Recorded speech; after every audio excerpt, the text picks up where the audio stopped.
What is going on YouTube? And welcome back to my channel, y'all. This is going to be my review for the entire first season of Beauty in Black. This is the next Netflix series that is written, produced by the incomparable Tyler Perry. I have to admit before I get into my actual review itself that I haven't not been the biggest fan of Tyler Perry's content, and that's mainly because a lot of times I cannot get past the dialogue. The dialogue is almost always extremely repetitive. All of the quote evil characters are uber evil characters. There's no subtleties when it comes to Tyler Perry at all, in the least. There's no subtleties whatsoever. And then when you have Tyler Perry on these streaming services where he has a lot more wide range and, the dialogue and, showing nudity and things of that nature, he really goes there. So I can appreciate that Tyler is who he is, and he is employing all of these people of color, making sure that these actors are out here working. I appreciate that. It's just as for me in my house, I can't just automatically go to a Tyler Perry production because it's a Tyler Perry production, because I know exactly what to expect. For instance, when I started watching Ruthless, I was only able to get past maybe 4 or 5 episodes, and that was even a stretch for me because I could not get past the dialogue. Once again, the dialogue is extremely repetitive.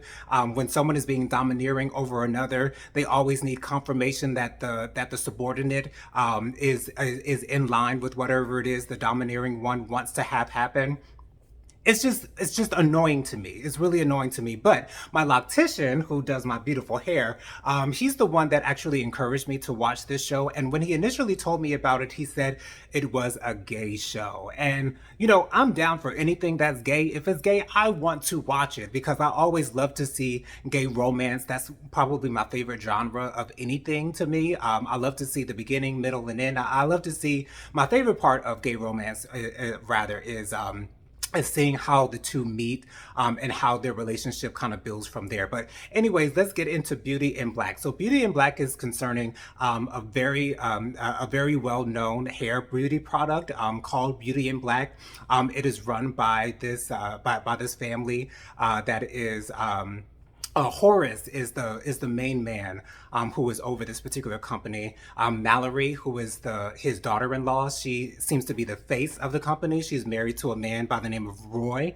Roy also has a brother named Charles, Charles who is gay, who I was very, very happy to see in this particular series. They have a mother who is very protective over Charles, which I love. I always seem to see when it comes to TV shows and movies that mother seems to be really attached to their gay sons, and I love that because it seemed like the mother of Charles and Roy really didn't care for Roy that much. But obviously with Roy being the drug addict that he is, and it doesn't seem like he's very coherent most of the time that we see him. It seems like he makes very rash decisions, and so he doesn't seem like he's a very, very reliable person. So it seems like Mallory only married Roy to get into the family business so that she can be attached to such a big name in the beauty products, in the hair products that they are selling. And it turns out that these hair products are causing women to have cancer. That seems to be a big issue with this particular show. And so we also meet Kimmy. Kimmy has a best friend named Rain. Kimmy was kicked out of her house by her mother. Excuse me. And so that's how she met Rain. It looks like they met up at a Walmart, even though they didn't have the sign of Walmart on there. It was clearly a Walmart building, and definitely when they got into the inside, when you saw the pricing of the products that were on the sales floor, it was obvious that it was a Walmart. And so they end up meeting with Angel. Angel is another character, a great character.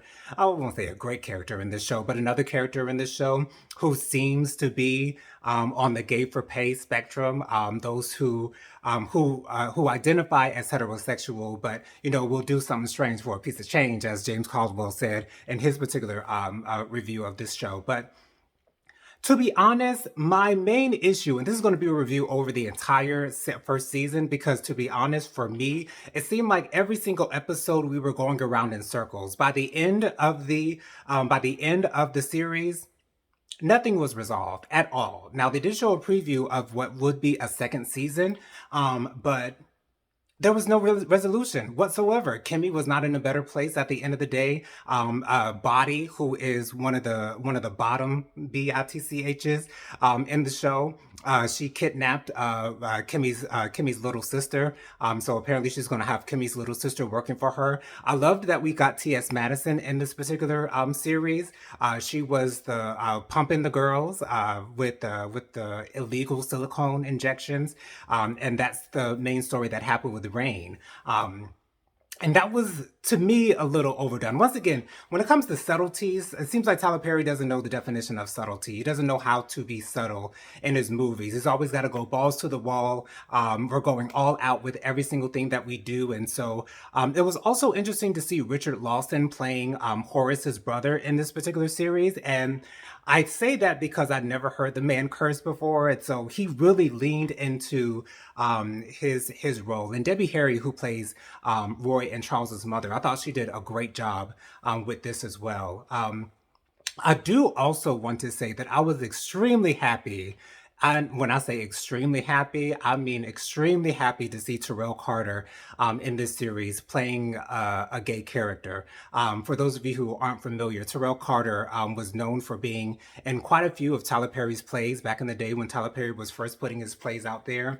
And a couple years down the line, he was outed by a picture of him laying in bed with another man. And so now, if you go on Terrell Carter's Instagram, he's performing at Prides, and so it seems like he is an out man. And so I'm so proud and happy to see him living his truth and still doing his acting things. And so Terrell Carter played a man by the name of Varney.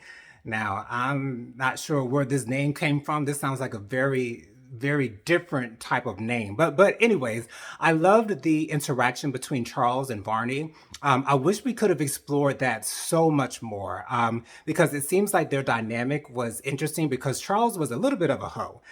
He liked to sleep around, but it seemed like Varney was his main squeeze. It seemed like they did love each other. They actually both told each other that they loved one another. And when it comes to, as far as I'm concerned, I'm a little bit more traditional in the way that I'm a one person type of guy. Like, if I'm with you, I'm with you. I'm not interested in anyone else. And I wouldn't want you to be interested in anyone else. I would want it just to be the two of us, and that's it. And it seems like that's the way that Varney wanted things to go. But he, at the same time, understood that that wasn't Charles's MO. Charles wanted to go out and have his fun, spend his money, do what he wanted to do. And that was it. So I just wish that we would have been able to delve more into their personal relationship. And it would be interesting to see if Mallory found out, that Varney was actually gay because she propositioned Varney to have sex with her after she found out that Roy was cheating on her. So, and also, speaking of Roy, this whole dynamic between Roy and Kimmy being his side chick, where, she really couldn't even get him up. I thought that was extremely interesting. That was the first scene that we saw in this series. And also, this Jules character. Jules seems to be the glue that's holding everyone together. Jules is not only associated with Horace, who is the owner of this company, and it seems like he owned the strip club as well. But that was, I don't know if they fleshed that out necessarily. I'm not sure if I didn't pick up on that, but it seems like he owned the strip club as well. And another thing, I know this seems like it's all over the place, but I'm just giving you my general review of the show. I've never seen a strip club where there are both female and male dancers in the same club. I've never seen that before. It would be interesting if that were to be the case. I think they called it a bisexual club in this particular show. So I guess that, it is what it is. And also, the woman who seemed to be in charge of the girls, Body's right-hand woman, she was like a Della Reese type of character from Harlem Nights, but she was, 10 times meaner. And once again, those who are in Tyler Perry shows who are supposed to be evil characters or mean characters, they take it to the extreme when it comes to their dialogue and how they interact with others. She wasn't even that nice to Body, but, she wasn't nice to anyone. And so it's hard to take those characters seriously because there's no range with those characters whatsoever. And there's really no range with any of these characters in this show. But My main issue was when I started this particular series, the only reason why I kept watching the episodes is because I wanted to see how Kimmy was going to come out of this much better on the other side. And when I got to episode 8, nothing had changed. There was no resolution whatsoever. No one had been found out. There was no big that I mean there was a protest going on outside of the building where this Black and Beauty organization was held. There was a protest concerning the products actually causing cancer. I thought that was interesting, but I just and when it comes to this particular show having a second season, I'm thinking we're going to end up with the same thing. I don't think we're going to have any type of resolution for this story. And I hate the fact that they've alluded to the fact that Charles seems to be dead. He was they showed Charles in his yellow Lamborghini driving down the private road, the only private road that this entire family lives on. And his vehicle was shot at multiple times, and his car ended up blowing up out of nowhere. Not exactly sure what caused the car to blow up, but the car blew up, and it seems like there will be no survivors when it comes to that. Now, something tells me that it might not have been Charles in the car, which I'm hoping. I'm hoping that someone else just drove Charles's car and maybe Charles is still alive. Because once again, I want to see more growth between Charles and Varney. And if that is the case, then maybe Charles will have a change of mind as to how he treats Varney. Because Varney is literally trying to tell Charles how much he cares for him and how much he loves him. And Charles is like, just brushing it off. And I don't know if this is because Charles is a drug user as well. So he's almost always high. Maybe he's not centered in the way that he should be, and he's not really he's not really considering everyone else's feelings when it comes to him. So it is what it is. It's Tyler Perry, but for those out there who like the ratchetness, who want to see flesh, who want to see men, then you will enjoy this series. There's a lot of I won't say a lot, but there's quite a few scenes where you will see men out of their clothes, and if that's what you like to see, then you'll enjoy seeing this, but. To be honest, in a nutshell, I can't say that I enjoyed this series. I enjoyed certain parts of it, but overall, for the simple fact that there was no resolution at the end of the first season, then I have to say that I honestly did not enjoy. I can't say that I enjoyed this series. I hope that I will watch the second season just to see if anything goes on with Charles's storyline, because that's really the only storyline that I'm interested in, the gay storyline, of course, speaking as a gay man. But again, it was just disappointing. It was very disappointing to me. It's very anticlimactic, as far as I'm concerned, because once again, there was no resolution. And I'm like, what's the point? What was the point of me watching this entire series for there to be nothing good coming out of it? Those who were evil remained evil. Those who were good remained good. There's really no range in this series at all. And so therefore, for me, it was disappointing to see all of this build up to nothing. Just very disappointing. But yeah, what did you guys think of Beauty in Black? Did you guys watch all of the series? What were your thoughts? What was your favorite storyline in the series? Just tell me down here in the comments. Make sure you like the video, subscribe to my channel, press the notification bell, and share JoJo Speaks with all your family, friends, and loved ones. Let everybody know out here that JoJo Speaks is out here in these YouTube streets. Catch you guys on the next video. Peace out.